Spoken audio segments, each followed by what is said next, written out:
नमस्कार, आप देख रहे हैं हमारा उत्तर प्रदेश। मैं हूं आपके साथ में वैष्णवी और बुलेटिन की शुरुआत करेंगे इस वक्त की बड़ी खबर के साथ। लखनऊ से बड़ी खबर आपको बता दें, जहां आज हो सकती है यूपी उपचुनाव की घोषणा। बता दें कि दोपहर 3:30 बजे चुनाव आयोग की प्रेस कॉन्फ्रेंस होगी। 10 उपचुनाव वाली सीटों पर तारीखों का ऐलान संभव है। यूपी की 10 उपचुनाव वाली सीटों पर तारीखों का ऐलान आज हो सकता है। यूपी की 10 उपचुनाव वाली सीटों पर आज तारीखों का ऐलान संभव है। बता दें कि उत्तर प्रदेश में 10 सीटों पर उपचुनाव होने वाले हैं, जिसको लेकर के पार्टियां लगातार एक्टिव नजर आ रही है। सभी पार्टियों ने अपनी तैयारी पूरी तरीके से तेज कर ली है और ऐसे में जब आज चुनाव आयोग की प्रेस कॉन्फ्रेंस होने वाली है तो ये कयास लगाए जा रहे हैं कि जिन सीटों पर यूपी में 10 सीटों पर उपचुनाव होने वाले हैं, तारीखों का ऐलान आज हो सकता है। बता दें कि 10 सीटों वाली जो सीटें हैं, 10 सीटों पर जो उपचुनाव होने हैं उत्तर प्रदेश में, उनकी तारीखों का ऐलान आज हो सकता है। उपचुनाव की घोषणा हो सकती है। दोपहर 3:30 बजे चुनाव आयोग की आज प्रेस कॉन्फ्रेंस होगी। 10 उपचुनाव वाली सीटों पर तारीखों का ऐलान संभव है। आज यूपी उपचुनाव की घोषणा हो सकती है। बता दें कि इससे पहले की पार्टियों ने अपनी अपनी पूरी तैयारी कर ली है।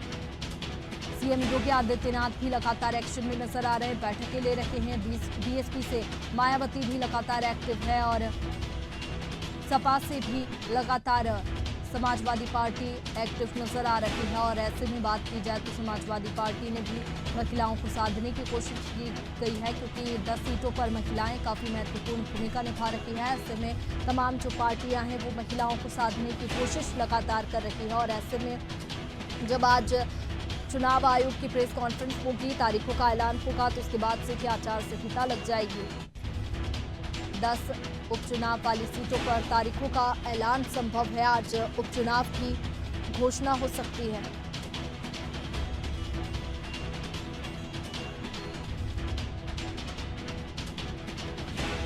तो देखिए, जिस तरीके से उत्तर प्रदेश में 10 सीटों पर उपचुनाव होने वाले हैं और ऐसे में लगातार पार्टियां तैयारियां तेज कर चुकी है।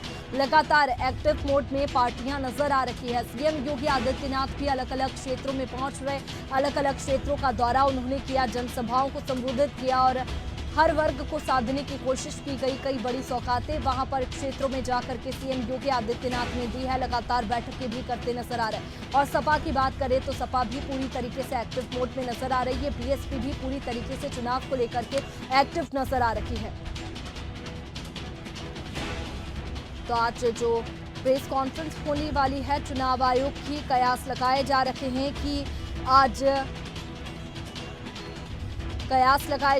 कि आज चुनाव की तारीखों का ऐलान हो सकता है। उत्तर प्रदेश की ये 10 सीटें जिन पर उपचुनाव होना है वो काफी महत्वपूर्ण है।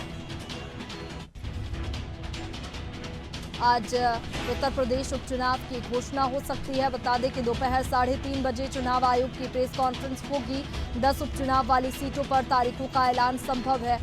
इसके साथ ही आज उत्तर प्रदेश उपचुनाव की घोषणा हो सकती है। दोपहर 3:30 बजे चुनाव आयोग की प्रेस कॉन्फ्रेंस होगी और ये कयास लगाए जा रहे हैं कि आज तारीखों का ऐलान हो सकता है।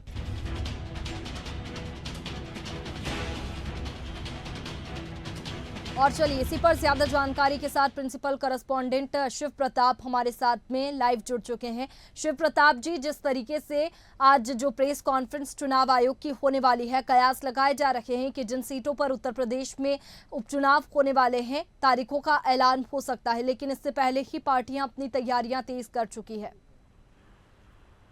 बिल्कुल, देखिए वैष्णवी कि उत्तर प्रदेश की नहीं, भारतीय जनता पार्टी की ये परिपाटी रही है कि बिल्कुल आखिरी वक्त में वो प्रत्याशियों का नाम पर फैसला लेते हैं और जब तक इलेक्शन कमीशन की तरफ से ये चुनाव की तारीखों का ऐलान नहीं कर दिया जाता, तब तक भारतीय जनता पार्टी की तरफ से भी प्रत्याशियों का ऐलान नहीं होता। ऐसी परिपाटी देखी गई है। लेकिन इस बार की बात अगर हम करें तो समाजवादी पार्टी ने तो अपने 6 प्रत्याशियों का नाम बाहर कर दिया था। साथ ही अब कांग्रेस की बारी है कि कांग्रेस जो बची हुई सीटें हैं उन पर अपने प्रत्याशियों का नामों का ऐलान कब करती है। और भारतीय जनता पार्टी भी कयास लगाए जा रहे हैं कि चुनाव आयोग की प्रेस कॉन्फ्रेंस के बाद देर रात तक अपने प्रत्याशियों के नाम का ऐलान कर देगी। 10 सीटों पर उपचुनाव होने हैं, जिसमें कि विशेष रूप से कहा जाए तो मझुआ और कटेरी वाली सीट जो है उस पर बात फंसी हुई है, क्योंकि निषाद पार्टी की तरफ से लगातार नाराजगी भी जाहिर की जा रही है कि उन्हें 2 सीटें ये चाहिए, मधुआ और कटेहरी, जो कि उनकी पहले भी सीटें थी विधानसभा चुनाव में, वहां से इनके प्रत्याशी लड़े थे।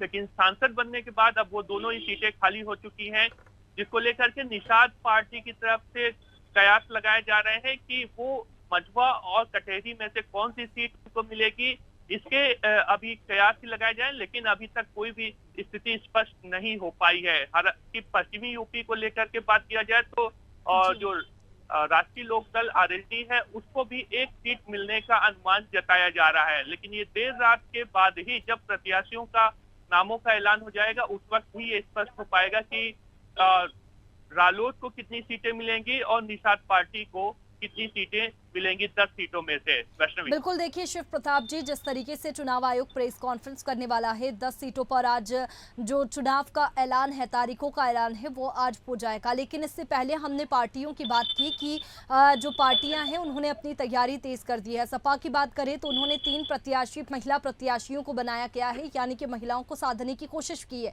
इससे पहले हमने देखा था कि सीएम योगी आदित्यनाथ ने भी दिवाली के उपहार में एलपीजी सिलेंडर मुफ्त महिलाओं को दिए। तो ऐसे में महिलाएं इन 10 सीटों पर अहम भूमिका निभा रही है। अब बिल्कुल देखिए, समाजवादी पार्टी की तरफ से अगर हम कहें तो उनके 2 मुद्दे हैं। एक तो उन्होंने कहा कि वो पीडीए के तहत प्रत्याशियों का चुनाव वो करते हैं, दूसरी तरफ उन्होंने कहा कि महिलाओं को अब वो बहुत ही ज्यादा तरजीह भी देंगे। इसी के तहत उन्होंने प्रत्याशियों का ऐलान भी किया और 6 में से 3 प्रत्याशी वो महिला रखा है उन्होंने। और भारतीय जनता पार्टी की बात करें तो उन्होंने जो पिछले आम चुनाव हुए थे विधानसभा के, उसमें महिलाओं को ज्यादा तरजीह दिया था और कांग्रेस से भी अच्छी खासी प्रत्याशियों की लिस्ट जारी की थी, जिसमें कि महिलाओं की भूमिका ज्यादा थी। और लेकिन अगर बहुजन समाज पार्टी की बात की जाए तो महिला नेत्री हैं मायावती, लेकिन उनकी पार्टी में महिलाओं की भूमिका थोड़े कम है। ये शिकायत उनकी पार्टियों के तमाम पदाधिकारियों की तरफ से भी रहती है, लेकिन उनकी तरफ से उतनी तरजीह नहीं दी गई है। इस बार महिलाओं को लेकर के, यानी आधी आबादी को लेकर के तमाम राजनीतिक दल काफी प्रयास कर रहे हैं, क्योंकि अच्छा खासा फायदा दिखाई दिया उनको जब भारतीय जनता पार्टी के शीर्ष नेतृत्व नरेंद्र मोदी की तरफ से इस तरीके के कई बयान आए और उसके बाद जो रेशियो आया है तो वोट बैंक का, तो उसमें अच्छी खासी बढ़ोतरी दिखाई दी, जिसको लेकर के अब तमाम राजनीतिक दल ये समझ चुके हैं कि अगर महिलाओं को लेकर के हम प्रत्याशी बनाते हैं और ऐसी रणनीति पे आगे चलते हैं तो निश्चित राजनीतिक दलों को फायदा होगा।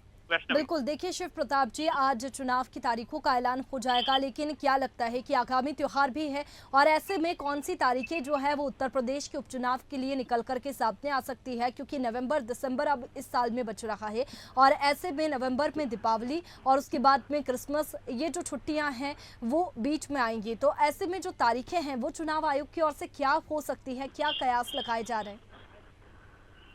देखिए वैष्णवी, 6 महीने के भीतर सीटें भरी जानी चाहिए, ये नियम है, जिसके तहत अभी चुनाव आयोग के पास भी पूरे अभी दिसंबर तक का वक्त है, यानी कि दिसंबर तक रिजल्ट फाइनल हो जाना चाहिए और 10 सीटों पर चुनाव होना है। तो उम्मीद और कयास यही जताए जा रहे हैं कि दिसंबर के पहले हफ्ते में या नवंबर के बीच मध्य में ये चुनाव की तारीखों का ऐलान हो सकता है और इसी के मध्य ही चुनाव कराए जाएंगे और दिसंबर तक रिजल्ट आने की उम्मीद जताई जा रही है।